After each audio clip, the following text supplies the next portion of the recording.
Boa tarde, moitas grazas por estar aquí, señor arcebispo, presidenta do Consello, presidenta da Academia, señor secretario xeral, amigo Lois. Este libriño que teño aquí está de aniversario. Fai este ano 60 anos redondos. Titúlase A Palabra de Deus, Evangelios. Foi o primeiro libro editado por SEP. Evidentemente, trátase dunha declaración de intencións.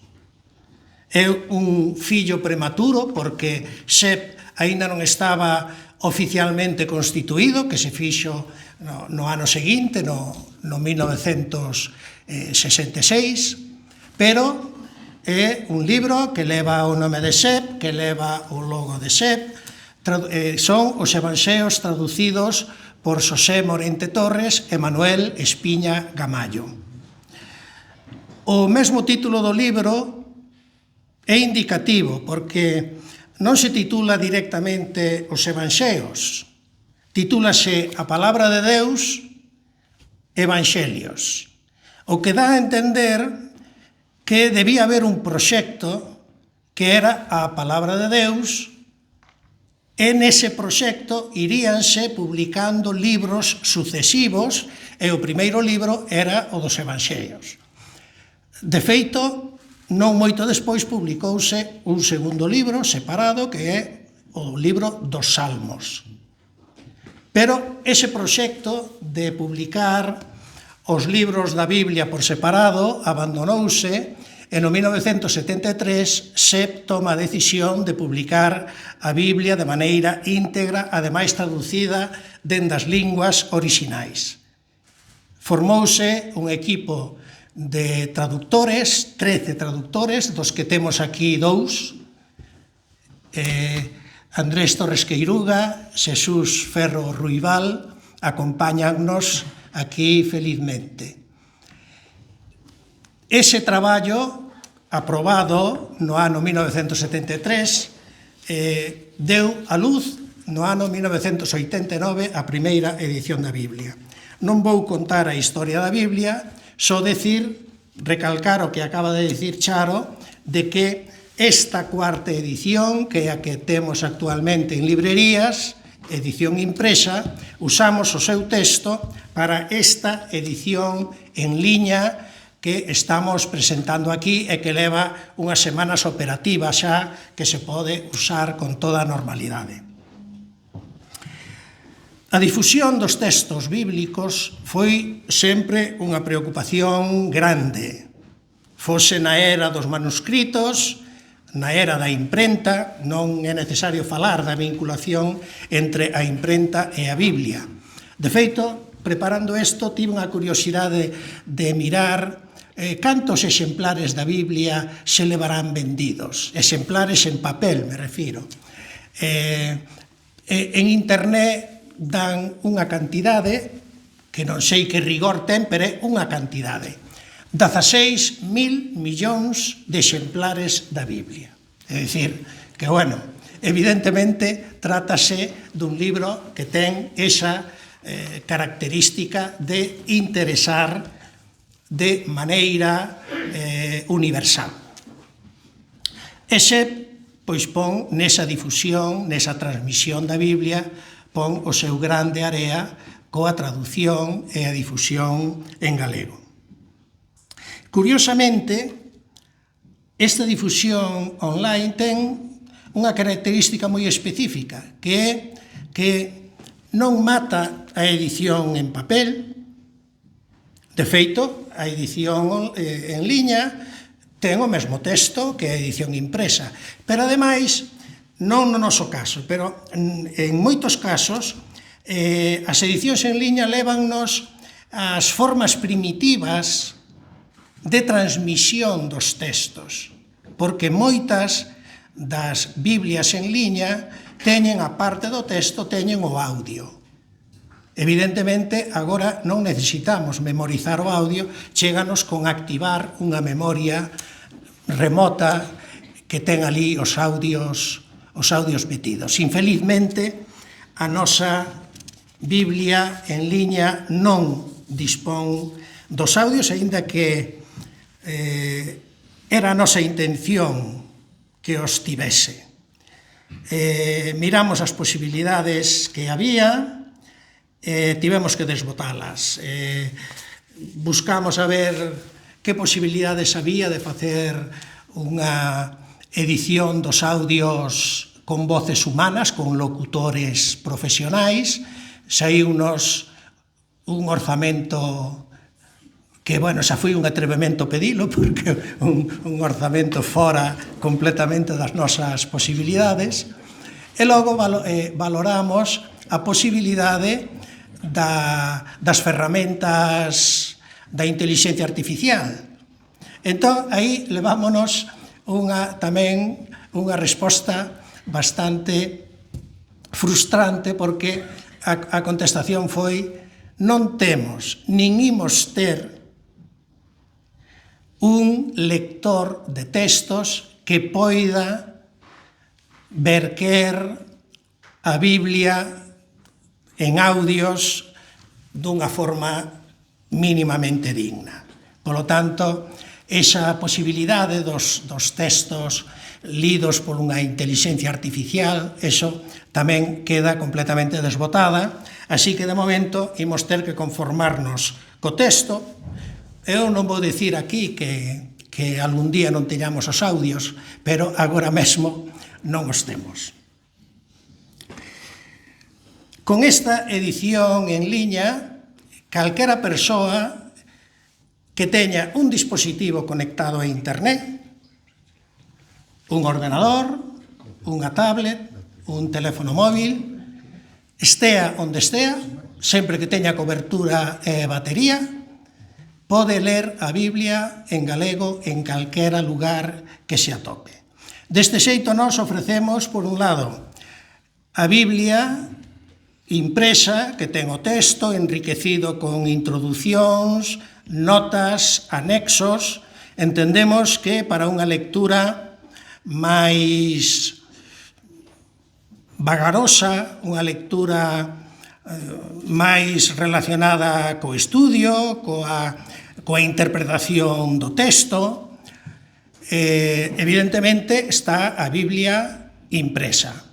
Para unha lectura, digamos, máis ocasional, no que un quere nese momento ler un texto da Biblia ou simplemente buscar unha cita, que ás veces dicimos onde está, que di exactamente esta cita. Bueno, pois para iso está sempre disponible en calquera lugar que un se atope, porque agora o móvil levámoslo a todas partes, pois aí temos a Biblia sin necesidade de levar isto, que non é precisamente un libro de peto como para leválo dun lado a outro. Ben, Lois, se faz o favor, posme aí a páxina de créditos.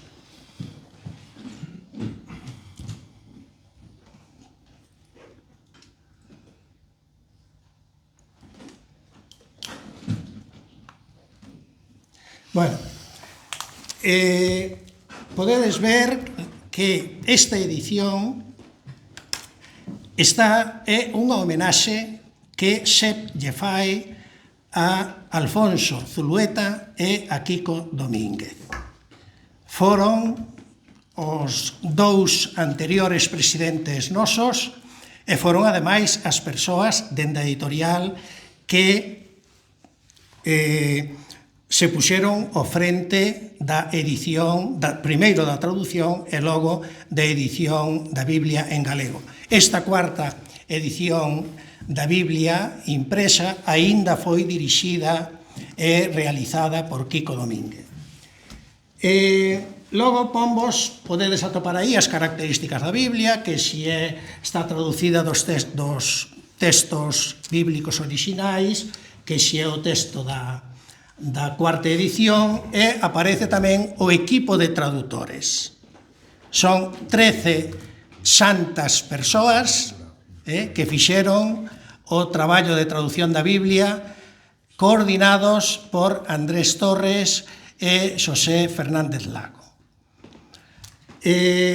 A continuación está o equipo que revisou lingüísticamente a Biblia para a realización da cuarta edición e, polo tanto, do texto que temos en liña. Se me pasas a unha páxina calquera, a un libro. Bueno, ao abrir un libro, atopades que pon o tradutor do libro.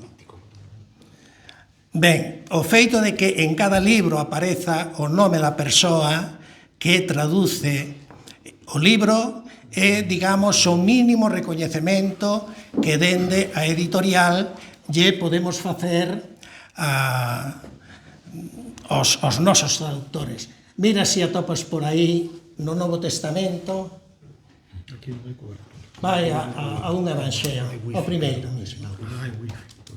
Vedes aí, os evanxeos sinópticos están traducidos por Andrés Torres e Xosé Manuel Rodríguez Pampín.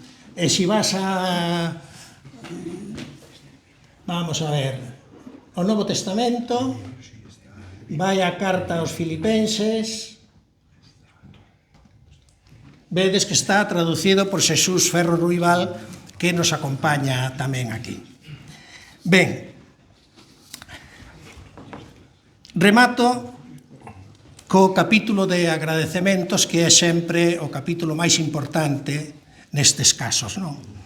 Agradezo ao Instituto Teolóxico Compostelán e ao señor reitor que nos acollesen neste espazo, a todas as persoas que fixestes difusión deste acto, a Ozono Multimedia, que foi a empresa encargada de facer este traballo. Lois foi o que a empresa designou para realizalo. Sei que o tomou con un empeño tremendo, porque estivemos varios meses aí man con man, e sei que lle dou moito a lata, pero o traballo rematou ben feito. Este traballo que fixo Lois Subiela foi logo, houbo que subilo á páxina web, cousa que fixo o noso vicepresidente Emilio González Avión e o seu fillo Adrián, que como o seu fillo Adrián non está por aquí, pero Emilio si está, pois tamén lle agradecemos ese traballo. A resposta das institucións da cultura galega, a Academia, a Consellería de Cultura, o Consello da Cultura Galega, que coa súa presenza neste acto, evidentemente, están reforzando este noso traballo, e é unha forma, algo que nos agradecemos moito. Moitas grazas ao Arcebispado de Santiago, na persoa de Monseñor Francisco Xosé Fernández Prieto, quen, desde o momento en que lle manifestamos a nosa intención de facer esta edición, se mostrou colaborador e dixo desde o primeiro momento estarei na presentación. Por lo tanto, pois moitas gracias. E as miñas gracias sempre fundamentales e especiais, máis aínda que as autoridades, é sempre pro equipo de traductores. Se non tivésemos equipo de traductores, non teríamos nada que celebrar.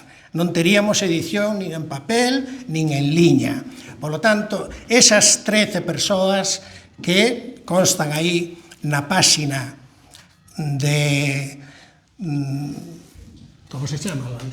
Na páxina de créditos, na páxina de créditos, pois son sempre para nós as persoas que merecen o noso máis sentido agradecemento.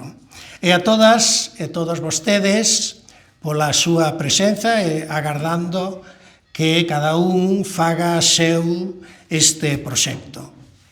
Moitas gracias.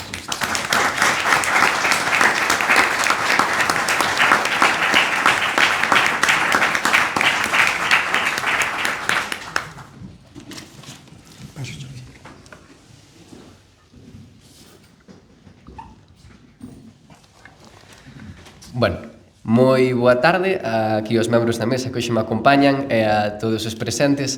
Vou intentar facer o mellor posible, que teño que estar atentos a dúas sitios ao mesmo tempo e os ollos só me apuntan hacia un lado. Bueno, a miña parte ahora vai ser un pouquiño explicarvos por encima como funciona esta páxina, no? Para que todos teñades unha forma de poder iniciar. É bastante sinxela de usar, de feito os pasos son tan pouquiños pasos que me caben en esta folliña. É broma, xa o supoñedes. Pero xa obtuvo desde o principio a idea de que esta páxina fose moi sinxela e moi accesible. Entonces, ese foron os obxectivos fundamentales que tiñamos para cumplir a hora de transcribir esta obra. Entón, ahora todas as persoas aquí presentes que teñades un dispositivo con acceso a internet, se queredes seguirme, podedelo facer e así, pois, tedes un primeiro contacto ao mesmo tempo que me seguides. Non hai cobertura. E que teñan cobertura, e que teñan batería e que teñan pantalla. Bueno, son máis requisitos os que pensábamos. Eu xa estou aquí, pero para iniciar ao mesmo tempo que vos vou a abrir unha nova páxina, vale? Entonces, para entrar, o fundamental é que poñades a biblia.gal, todo xunto, vale? Así tal e como vou poñer eu, a biblia.gal. E así accederíades ao mesmo sitio. Se poñedes algo distinto non vos podo asegurar que acabemos no mesmo lugar, vale? Entonces procurade que quede todo exactamente. Como vedes, o primeiro co que vamos a entrar vai ser cunha primeira pestaña na que se nos fai decidir entre o Antigo Testamento e o Novo Testamento. Podemos escoller o que queiramos, porque volver aquí é instantáneo e podese facer en calquer momento, vale? Entón, unha vez escollido un dos dous, que como vedes podedes seleccionar facilmente, abrirános unha pestaña de libros, vale? Cos libros correspondentes a cada un deles. Que queremos ler a pestaña anterior? Pois non hai problema. Aquí, neste titular de Biblia, que fai ao mesmo tempo de botón e de, váleme que non lle din, acceso ao menú principal. E volvemos outra vez ao acceso entre o Novo Testamento e o Antigo Testamento. Tamén temos aquí estes dous botonciños, o AT e NT, siglas evidentemente de Antigo Testamento e Novo Testamento, que da mesma forma sírvenos para acceder rapidamente dun ao outro. Cambiamos ao índice do Antigo Testamento e ao índice do Novo Testamento, vale? Unha vez estamos na lista de libros, escollemos o que queramos ler en ese momento, pinchamos sobre el e lévanos á lista de capítulos, que é onde aparecen os créditos dos traductores, como dixo antes Silvestre, e aquí temos pois, todos os capítulos para acceder a eles e lelos cando queiramos. Se clicamos sobre sobre o que queiramos, capítulo 15, voulle dar a hora do Levítico, vemos que, importante, arriba de todo e abaixo de todo, para que a lectura poda ser o máis orgánica posible, tedes un paxinador, vale? Que son idénticos, tanto de arriba como de abaixo, e está en todas as páxinas de todos os capítulos. Conta con 3 botóns, o do capítulo anterior, o do capítulo seguinte e o do índice. Este índice permítenos, se estamos facendo unha lectura salteada e non algo seguido, permítenos volver outra vez ao índice do libro para escoller outro capítulo que nos queiramos. Respecto á estructura, decir nada, que o número dos versículos está sempre aproximado aliñado á esquerda para que sexa fácil de identificar e ademais de cor azul, un pouco distintivo do texto e do fondo para que se encontre mellor. Unha cousa que destacar, porque hai xente que mo nomeou, que aqueles que están máis acostumados á lectura da Biblia en formato físico, nos libros suelen estar os versículos moito máis compactos, porque senón, bueno, se os fixéramos deste tamaño quedarían Biblias xigantescas. Entonces, para aqueles que estedes acostumados, se querades ter unha forma máis compacta de lectura, recordade que a pestaña de navegador podes encoller e podes manipular que as dimensións que vos queirades, vale? Entonces, como o texto está preparado para adaptarse a calquer pantalla, podedes cambiálo como queirades e o texto vais ir adaptando ás vosas necesidades, vale? Así, pois así é máis cómodo de ler, pois así o podes ler, non hai ningún tipo de problema. Ahora vamos a volver a facer outra vez a pantalla en grande porque senón fais un poquinho máis difícil de movela. Tamén temos aquí, na parte superior esquerda, o logo do SEP, vale? Que se lle clicamos tamén a un botón igual que o da Biblia levarános pois á páxina da editorial. E respecto á funcionalidade non hai moito máis que comentar, aparte de, como xa dixo Silvestre, a pestaña sobre esta edición que nos leva aos créditos, no cal contén a información de toda a xente que moi duramente traballou para levar este proxecto adiante. E, pois, pola miña parte, xa non teño nada máis que comentar respecto a isto. Como vedes, eu creo que os obxectivos se cumpriron bastante ben, é moi simple, é un diseño que non ten de máis nin ten de menos, é xusto o que se precisa.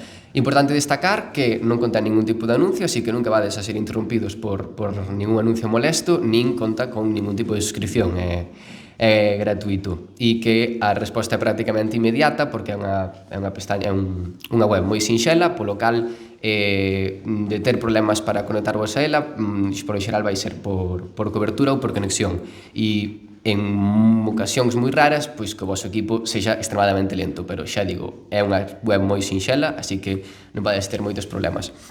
Así que para rematar, simplemente gustaríame darlle moitas gracias ao SEP por confiar en nós para facer este proxecto, porque a verdade que é un proxecto maravilloso, é moi chulo, dá gusto poder traballar con unha obra tan importante como esta, e estou moi honrado de que se nos dá a oportunidade de poder traer ao futuro unha obra con tanto pasado. Moitas gracias.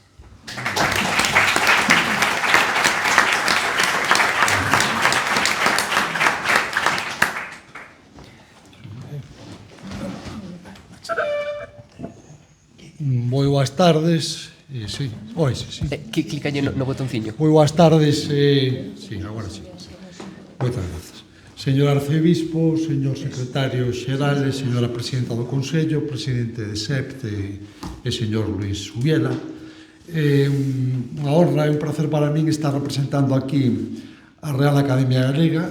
Por razóns obvias, estamos ante un feito que ten unha relevancia que, obviamente, no plano religioso, pero que vai máis alá disto, que ten unha relevancia cultural e ten unha relevancia tamén moi particular para o propio idioma galego. O feito, xa no seu día, foi un fito a traducción da Biblia, pero agora tamén é un fito que a Biblia en galego se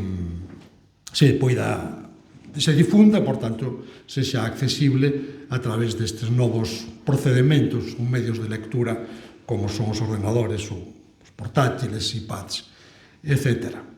Para min é unha ocasión tamén de bastante emoción persoal, porque meu pai estudou aquí, foi seminarista desde o curso 25-26, calculo eu, máis ou menos ata o 36-37. No 35-36, porque no verán do 36 foi xa chamado a filas e non seguiu os estudos para que estaba cursando.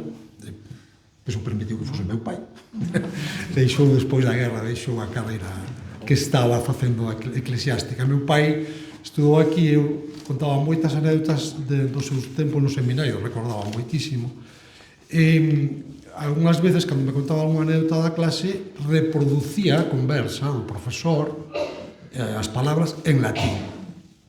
Dicía prosequaris ou calquera caso que dicía o profesor, dicía o latín, porque ele aínda estudou en latín, aínda estaban os tempos en que a maior parte das clases en latín.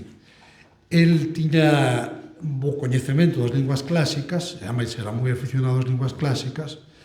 Evidentemente, el coñecía a Biblia vulgata, a latina, e logo, xa de maior, de xubilado, volveu ao grego, e leía tamén o Novo Testamento en grego. Eu pasei moitas horas con el, sobre todo co grego, o Novo Testamento. E despois puxos a estudar hebreo, ainda como tiña tempo. Era unha persoa que tiña unha certa formación teolóxica, era moi interesado tamén no aspecto lingüístico, e con el, como vos digo, compartín moitas horas de lectura, de traducción de textos clásicos en latín, máis ben era Cicerón, pero en grego gozábamos moitas veces man do Novo Testamento. E, por tanto, por estas dúas razóns a mí me evoca moito este lugar e esta ocasión. As primeiras versións ao galego de textos bíblicos, en realidade, son do século XIV xa, na Crónica Xeral, nas versións galegas da Crónica Xeral, da Xeneral Historia, hai importantes treitos de texto da Biblia que están traducidos ao galego. Como sabedes, logo os tempos contemporáneos foi no século XIX aquela especie de experimento que se fixo a traducción do Evanxeo segundo San Mateo a petición do príncipe Luis Luciano Bonaparte, pero foi máis ben un experimento lingüístico que unha obra de tipo cultural. A parte de outras tentativas posteriores, ven logo o que nos trae aquí, que foi o esforzo que fixo o SEP desde a década dos 60, que eu, polo menos a primeira parte, estudei con bastante pormenor no meu libro de O idioma galego do franquismo, onde dediquei capítulos bastante extensos á cuestión lingüística na Igrexa Galega despois do Concilio Vaticano II. E iso tamén nos chama a atención, nos permite subliñar a relevancia do feito, a significación do feito, porque todos sabemos que foi moi difícil conseguir que a Igrexa en Galicia, despois do segundo do concilio, a Igrexa española decidiu que o idioma vernáculo en Galicia era o español, o castelán, e houve moitas movilizacións, moitos esforzos de moitas individuos, de cristiáns e de colectividades cristiáns en permanente, non diría loita, pero sí en permanente fricción e en permanente presión sobre a xerarquía para introducir o galego na liturxia e para dar a luz tamén os textos bíblicos en galego. A prova é que a Biblia completa apareceu bastante tardíamente, no ano 89, e foi máis ben o froito do voluntariado, podemos decir, do voluntariado lingüístico dunha serie de cristiáns galegos, pero sen moito acubillo da xerarquía eclesiástica. Por tanto, señor arcebispo, é un auténtico motivo de satisfacción e de esperanza tamén velo aquí a vostede e saber, ademais, o compromiso que públicamente adquiriu polo galego na Igrexa. Isto, como presidente da Academia, teño que darlle os parabéns e animalo a que siga por este camiño, recollendo ademais o que son as ilusións, as ambicións, os esforzos de moita xente que está traballando na base e que ten un compromiso ao mesmo tempo coa lingua e coa Igrexa. Así que moitos parabéns a SEPT e moitos parabéns á Igrexa tamén por esta iniciativa.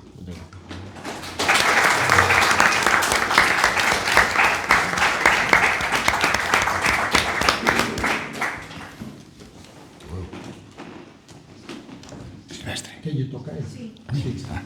Ben, toca a mí logo, como é evidente. E, en primeiro lugar, saudar aos meus compañeiros e compañeras de mesa, o señor arcebispo, presidentes da Real Academia Galega, do Consello da Cultura, Alois, que foi o artífice desta ferramenta que hoxe presentamos, e a Silvestre, a todo o persoal de SEP, da editorial. Cando empezamos a concebir a idea de publicar en formato papel esta cuarta edición da Biblia, na que un equipo encomiable, despois de longos xornadas de traballo e de achega dos coñecementos tremendos sobre o que é a xénese de textos tan coñecidos, complexos e ao mesmo tempo dunha responsabilidade sublime, porque a Biblia, antes de publicala, ten que pasar certos filtros e controles sobre o seu texto. Esta cuarta edición, pois, fíxose, como xa se comentou aquí, un esforzo importante por mellorar o texto, por aproximalo á lectura ordinaria, digamos, dos usuarios, lectores e lectores da Biblia en galego. Atópese na situación cada un deles que se atopa, ou de moitos distintos aspectos que van dentro do propio uso litúrxico, dentro do ámbito da fe católica e cristiá, ata aspectos que teñen que ver coa investigación, coa historicidade dos textos que aí se conteñen, e o resultado foi un traballo, eu creo que sublime, como digo. Teño que dicir que da Xunta de Galicia, da Secretaría Xeral da Lingua, o que achegamos a realidade aquí pois foi, evidentemente, medios para a súa publicación e tamén a colaboración do noso equipo de lingüistas na coordinación duns textos tan complexos a hora de preparar a súa edición.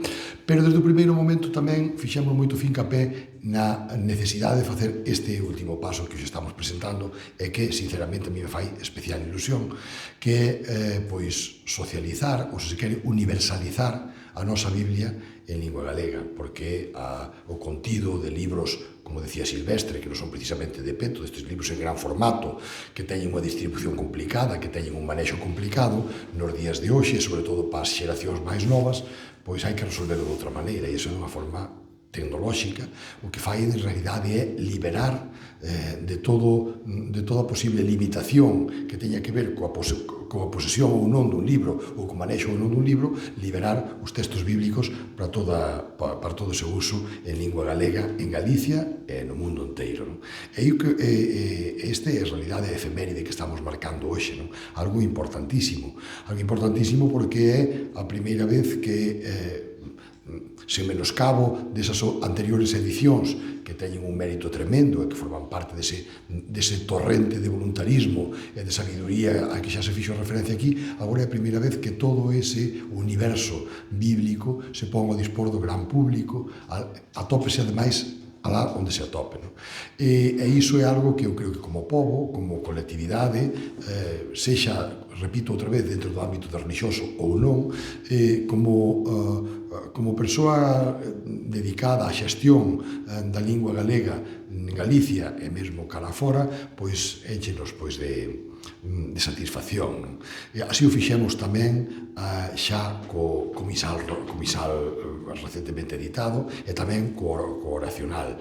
Está tamén dentro do noso portal da lingua galega, en lingua.gal, dentro do apartado que abrimos de textos litúrxicos, aí poden atopar a ligazón a esta edición. Por lo tanto, creo que estamos facendo algo importante, algo histórico na medida en que a modestia nosa sempre ten que recoñecer de que a historia é moi longa e prolongada e reserva os seus capítulos para fitos importantes. Eu creo que este non sei se será dos máis importantes, pero sí é un paso decisivo a hora de dar a coñecer, de popularizar e, como digo, de universalizar a nosa Biblia en galego e que sexa así tamén para alcanzar o fin último que pretendemos, que é a galeguización do uso dos usos litúrxicos, dos usos religiosos, a realidade deste libro. Decía antes Silvestre que é moi difícil calcular o número de exemplares que se levan vendido a Biblia, evidentemente.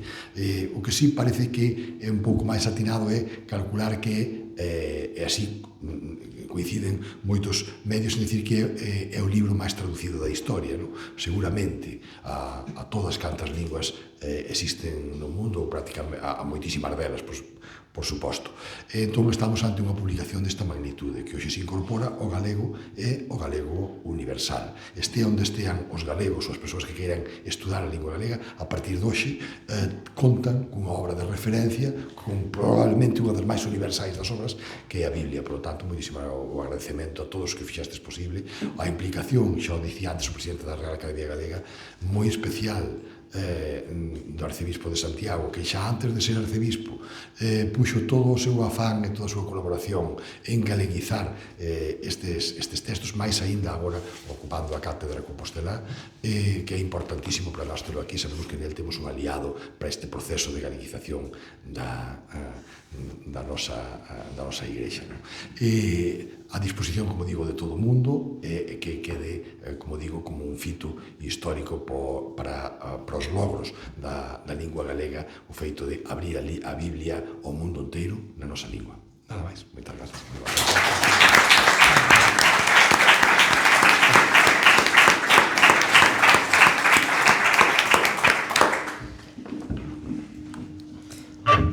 Ben, boa tarde a todos. A verdade é que dá moito gusto estar desde aquí arriba vendo caras moi coñecidas, caras de moito tempo, de xente que leva moitos anos traballando por todo o que aquí se está comentando e con cara de felicidade. O sea, que, por tanto, xa simplemente por iso xa é unha honra participar neste acto. E tamén por aquela satisfacción de que de vez en cando sí que os tempos son chegados.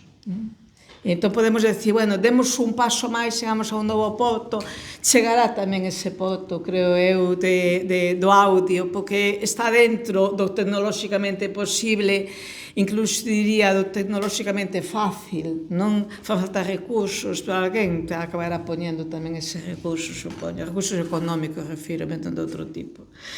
Eu, claro, non vou entrar na importancia desde o punto de vista das comunidades cristiás de distinto tipo que están aquí moi ben representadas, porque diso sabedes moito máis que a min, e de casi todo podedes saber máis que a min, pero eu quería centrarme, como fixeron xa tamén algunha das persoas que me antecederon, en dous efectos que teñen que ver con toda a comunidade, non solamente cos que profesan unha determinada fe religiosa, non? Que poden atopar na Biblia en galego un aliciente máis, non? Eu referiríame, por un lado, ao efecto normalizador que ten o feito de que a Biblia non solamente estea en galego, que xa está desde hai uns anos, e xa tuvo as sucesivas edicións, e xa se presentou no 24, creo que foi, ou no 23, esta cuarta edición en papel, sino que agora, como dixo Valentín, isto chega a todo o mundo. A universalidade desta Biblia online chega a lugares absolutamente insospeitados e chega non soamente os galegos que habitan o mundo inteiro, navegantes de todos os mares, senón que ademais chega a moitas outras persoas que en principio non teñen por que ter ningún vínculo nin coa nosa cultura nin coa nosa lingua. Porque claro, ese efecto normalizador tamén simbólico, tamén emotivo que ten a traducción do libro dos libros. E tamén porque este libro foi utilizado con frecuencia tamén dentro do ámbito científico. Hai un momento que Monteagudo refería a esas primeiras traduccións que se fixeron de textos bíblicos xa na Idade Media como a parte da crónica do mundo na que nós tamén estábamos concernidos, senón eu voume ir un pouco máis para adiante, non? Cando, por exemplo, no século XVIII, perdemos algúns trens, digamos, por non termos a Biblia traducida. Cando no século XVIII Mayensis Siscar se adianta a lingüística e filoloxía europeas inventando o método comparativo, principio que pode comparar? Pois é mellor comparar unha traducción de algunha parte da Biblia, non a ten. Entón, é máis fácil facelo con algo que partía, de alguna maneira, da Biblia, que era o Padre Nuestro. Entón, compara en moitas linguas europeas o texto da oración, pero falta o galego. Non ten. Para o galego non ten. E entón, ao final, a trancas e barrancas consegue que un crego, que creo que estaba en Boloña, pero lá lle faga un par de traduccións, acaba poñendo dúas, porque non se fía de ninguna, porque non é un texto que lle ven dado por unha tradición de rezo dese texto en galego. Cando pasado bastante tempo, xa dentro da Alemania se empeza a facer a protolingüística románica, o primeiro que fan é o Mitríades, é dicir, coller ese mesmo texto traducido a máis de 500 linguas do mundo e empezan a comparar, a ver de que maneira se parecen ou non se parecen para poder facer realmente un tratado das linguas do mundo baseadas nas semellanzas e nas diferencias. E tamén falta o galego. Non está.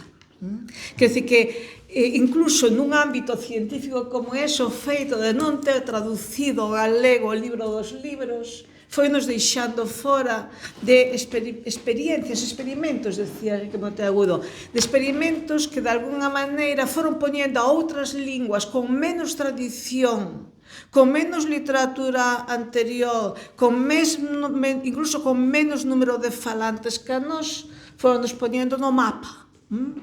Pero Galicia non tiña traducido o libro dos libros. Houve que esperar a que realmente se encargara unha traducción do Evanxio según San Mateo.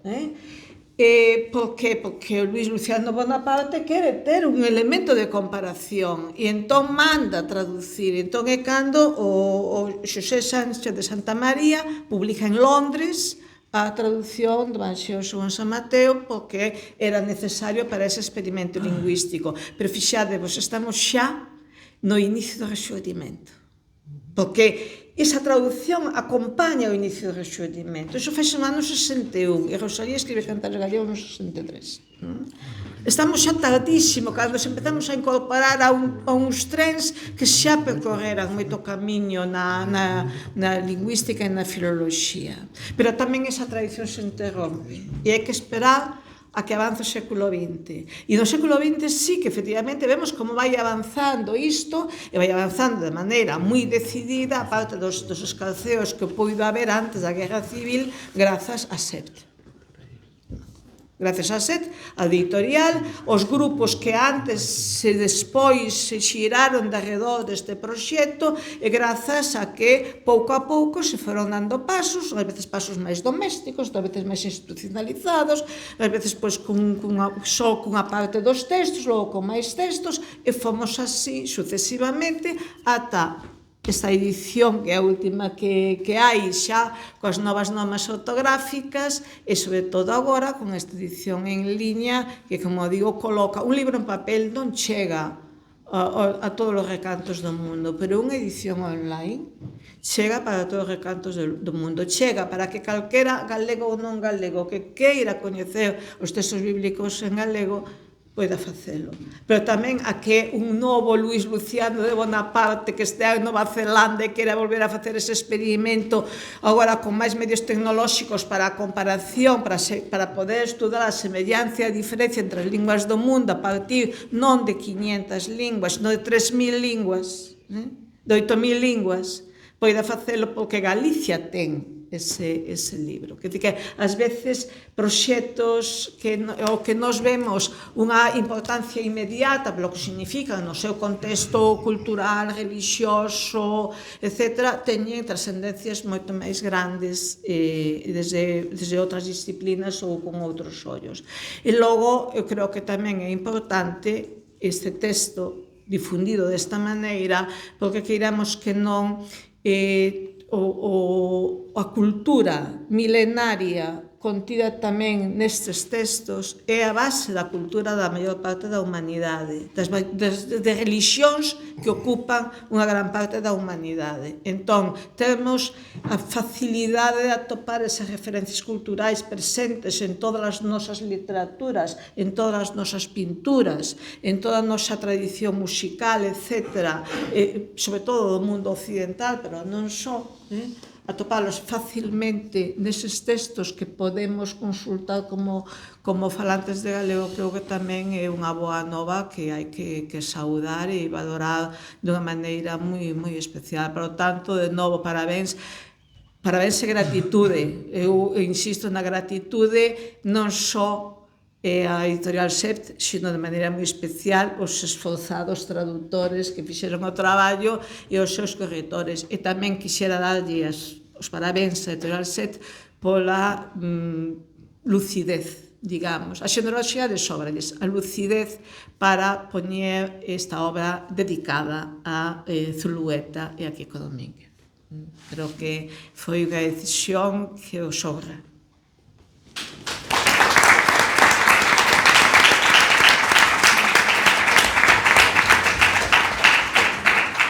Pois decía, repito, estes boas tardes a todos e a todas, e fago meus os saúdos dos aquí presentes xa para non reiterarnos, e sobre todo, bueno, pois xa con unha palabra certamente atrevida, non? Unha palabra sobre a palabra e a palabra de Deus en galego. Estaba agora a pensar, mentras escoitaba toda esta realidade que fixo posible este proxecto que agora vemos vertido en formato digital, online, nesas mundo tan aberto agora mesmo que permite internet, onde os retos da inteligencia artificial tamén estánse achegando a nós, e onde efectivamente pensaba agora nos séculos, na historia milenaria, bimilenaria que acolle o texto bíblico.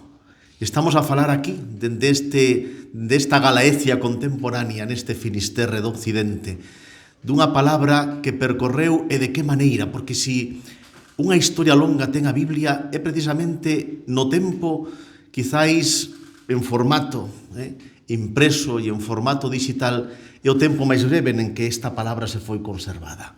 Eu creo que unha das realidades máis fermosas que vai permitir non somente esta cuarta edición, que foi unha revisión e unha forma de normativizar o texto, e agora a edición online, vai permitir que siga sendo un texto vivo e que siga encontrando eco.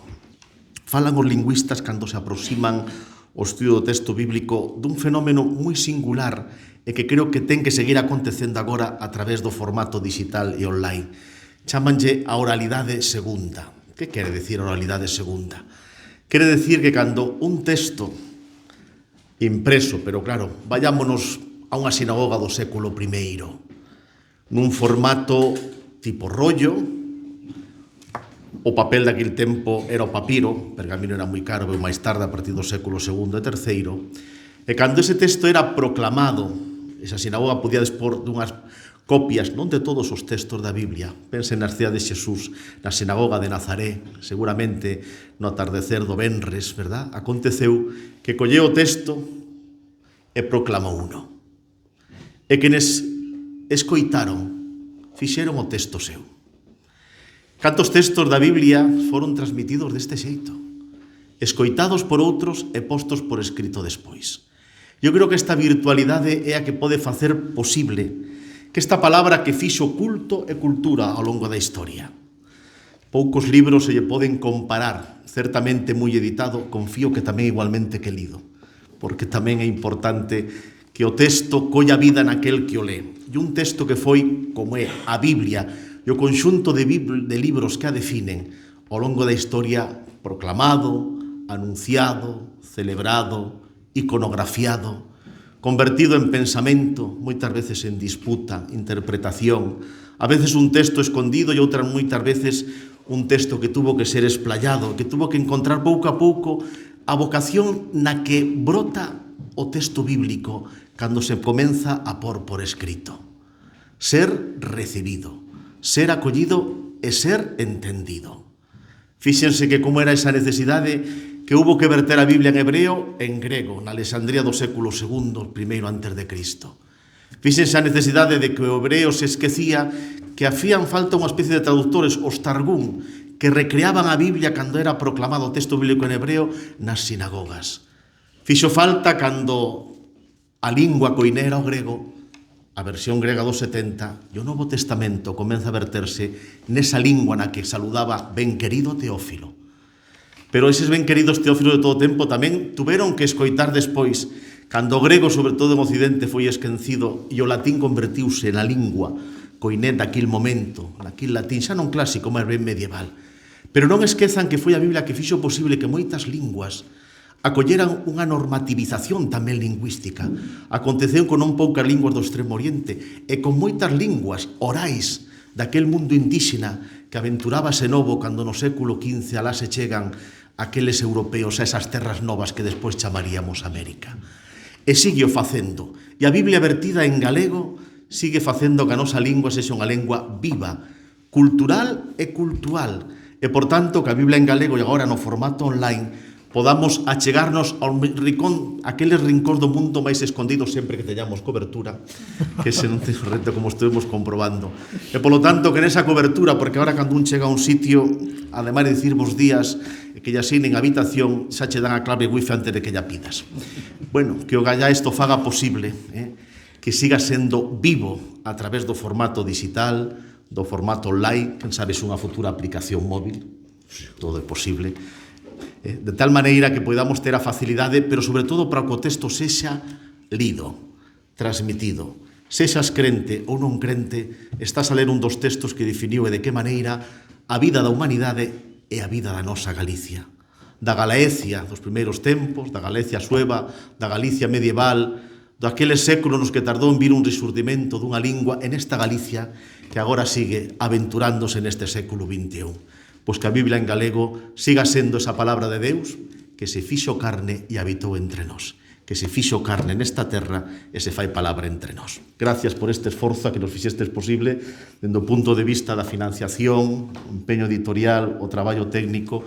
e o empeño que tedes aqueles que estades a procurar que a nosa lingua, que a nosa cultura sigan sendo vivas, así que, polo tanto, grazas a todos e que o sigamos celebrando como a crentes ou en búsqueda, pero que o sigamos celebrando. Moitas gracias a todos.